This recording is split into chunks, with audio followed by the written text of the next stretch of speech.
I'm Larry Menti. Welcome to Jersey Matters. If you ride Jersey Transit, get ready for a decrease in service and an increase in fares. And to top all that off, the trust fund, the Transportation Trust Fund, is in horrible shape. The two are connected, and here to talk more about that is Jana Chernetz, who is a senior New Jersey policy analyst for the Tri-State Transportation Campaign. As we said a moment ago, that's a mouthful. Explain what the Tri-State Transportation Campaign is. Great, thank you.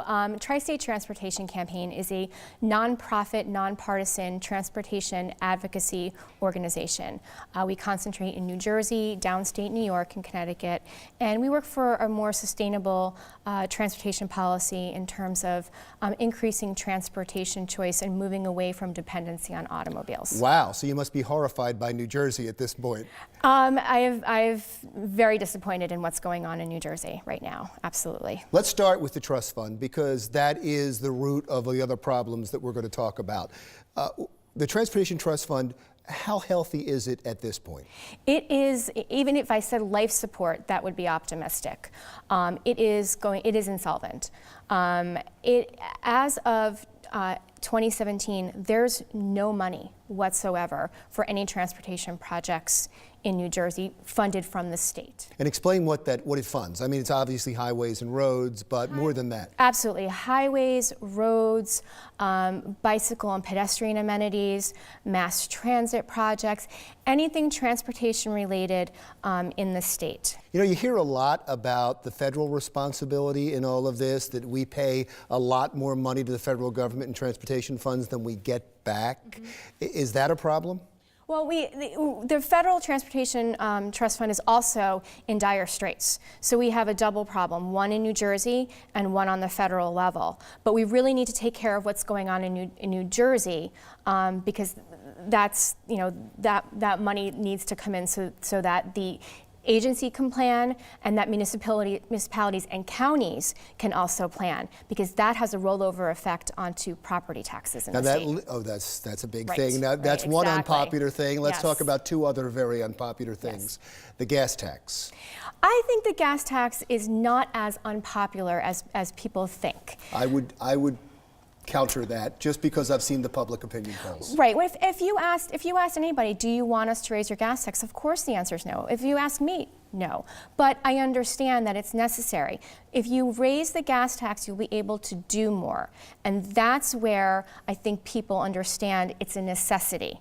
The gas tax has not been raised since 1988. The transit fares, on the other hand, have been raised 4 or 5 times since that gas tax increase in 1988. We have the second lowest gas tax in the country, and we have some of the worst conditions for roads and bridges. So this is a necessity. If people are going to pay more out of their pocket, they need to see something in return, and you will get that with the gas tax. No politician wants to put their name to this, do they? I mean, it's very, I know you're saying it's not that unpopular, it's a tough sell. It's a tough sell, but we don't want to see a catastrophe like we've seen in other states where bridges are collapsing and people are dying. The other problem too is when our roads are in poor condition, we have to close bridges and there are potholes, that's a safety concern. People swerving to miss potholes could end up hitting a pedestrian or getting into a car accident. Your commutes are getting longer. New Jersey has the highest commutes of anybody in the country. The mega commutes, they're the most mega commutes, which are 90 minutes or more. Those commutes can get longer. It's a quality of life issue. And the commutes are going to get more expensive even if you take the train, because New Jersey Transit's going to increase their rates, or at least want to increase their rates, by 9%. At the same time, they'll be shutting down some services. Is this proposal directly as a result of what we're talking about? Right. There's a failure to address the Transportation Trust Fund crisis, and certainly we're seeing that with the Christie administration, but that doesn't absolve the other prior administrations from kicking the can down the road. The Trust Fund was established in 1984 by Governor Kane to keep transportation out of the political debate, to not have to worry about general funds every year coming in. There was supposed to be a expectation of money coming in for transportation. And because they have failed to, administration after administration, increase those revenues, we find ourselves at the end of this year with no plan for the state moving forward. Now, Governor Christie put out a transportation capital program, 5 years, relying more on pay-go, more on cash, and less on debt. It worked the first year, it did not work the second, did not work the third, did not work the fourth, and it's not working this year.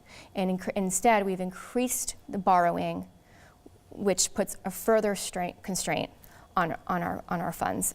And as well, we have been downgraded by Moody's 9 times now because of our borrowing, with the Transportation Trust Fund being part of that. So your bottom line, just to wrap this up, if the gas tax doesn't happen, dire consequences. Something has to happen. There has to be a plan to restore the solvency, because if it doesn't happen, the state's going to run into problems. Our counties and our municipalities are going to. It's going to hurt our state economy. It's going to hurt public safety. It's going to hurt everybody. Something has to get done. Okay. Thank you so much for talking about this and for joining us.